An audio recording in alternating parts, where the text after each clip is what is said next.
Hi viewers, అందరికీ హృదయపూర్వక స్వాగతం. ఇటీవలి కాలంలో పూరి జగన్నాథ దేవాలయం ఖజానా గది తెరవడం సంబంధించి వార్తల్లోకెక్కడం మీ అందరికీ తెలిసిందే కాబట్టి ఈ వీడియోలో ఆలయం మరియు దాని చరిత్ర గురించిన కొన్ని సమాచారాన్ని పంచుకుంటాను. దయచేసి లైక్ చేయండి, షేర్ చేయండి మరియు మా ఛానల్ని సబ్స్క్రైబ్ చేయండి. మా వీడియోలోకి వెళ్దాం. తూర్పు భారత రాష్ట్రమైన ఒడిశాలో ఉన్న పూరి జగన్నాథ్ ఆలయం భారతదేశంలోని అత్యంత గౌరవనీయమైన హిందూ పుణ్యక్షేత్రాలలో ఒకటి. దీని చరిత్ర పురాతన కాలం నాటిది. దీనిని మొదట 12వ శతాబ్దంలో తూర్పు గంగా రాజవంశానికి చెందిన అనంతవర్మన్ చోడగంగా దేవరాజు నిర్మించాడని నమ్ముతారు. ఈ ఆలయం విష్ణువు అవతారమైన జగన్నాథుడికి, అతని తోబుట్టువులైన బలభద్ర, సుభద్రలకు అంకితం చేయబడింది. ఇది కళింగ వాస్తుశిల్పానికి ఒక స్మారక ఉదాహరణగా నిలుస్తుంది. దాని ఎత్తైన శిఖర మరియు మతపరమైన ఇతివృత్తాలు మరియు కథలను వర్ణించే క్లిష్టమైన చెక్కడాలు ఉన్నాయి.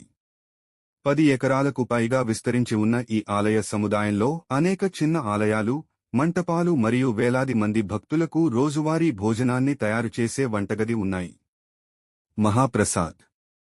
పురిలో ఏటా జరిగే రథయాత్ర లేదా రథ పండుగ విస్తృతంగా అలంకరించబడిన రథాలపై దేవతల గొప్ప ఊరేగింపును చూడటానికి సమావేశమయ్యే లక్షలాది మంది యాత్రికులను ఆకర్షిస్తుంది.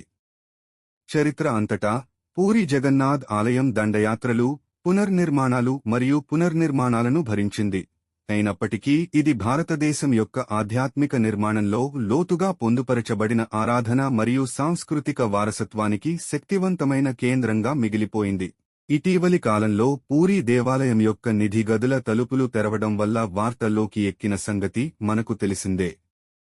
ఈ ఆలయానికి ఇంత అధిక విలువ కలిగిన ఆస్తి ఉందని మరియు 46 సంవత్సరాల తర్వాత తెరవబడుతుందని ఎవరికీ తెలియదు. కాబట్టి అందులో ఏముందో తెలుసుకోవాలని అందరూ చాలా ఆసక్తిగా ఉన్నారు. ఈ రోజుకి అంతే.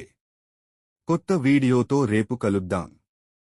దయచేసి మీ అభిప్రాయాన్ని కామెంట్స్ ద్వారా తెలియజేయండి. దయచేసి మా ఛానల్కు లైక్, షేర్ మరియు సబ్స్క్రైబ్ ద్వారా మద్దతు ఇవ్వండి.